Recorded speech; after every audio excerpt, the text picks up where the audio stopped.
এই তুমি দাঁড়াও, বলো বিজ্ঞান কাকে বলে? স্যার, বিজ্ঞান শব্দটাকে ভাঙলে পাওয়া যায় বিগ জ্ঞান, তার মানে হচ্ছে বড় জ্ঞান। সো বড় জ্ঞানকেই বিজ্ঞান বলে। না, তোমাকে দিয়ে হবে না। এই তুমি দাঁড়াও, বলো পৃথিবী আর চাঁদের মধ্যবর্তী দূরত্ব কত? Sir 4 bench. 4 বেঞ্চ মানে?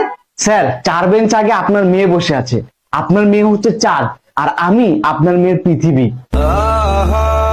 দোস্ত, এসব বলিস না, গুনাহ হবে। স্যার, এখানে আমার একটা কোশ্চেন ছিল, মানুষ যদি চাঁদে বসবাস শুরু করে তাহলে তারা কি দেখে ঈদ পালন করবে?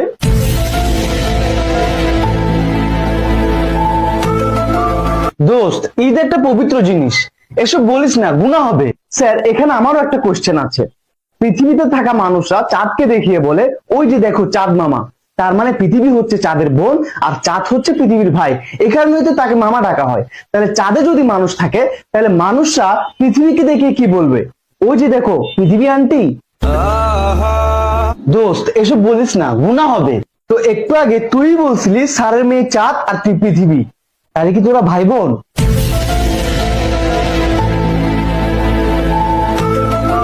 তোমাদের অনেক কোশ্চেন হয়েছে, এবার আমি কোশ্চেন করব।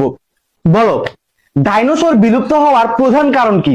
স্যার, এসব বলিয়েন না, গুনাহ হবে। এই ওরে ধর, ওরা আল্লাহর কাছে পাঠাই।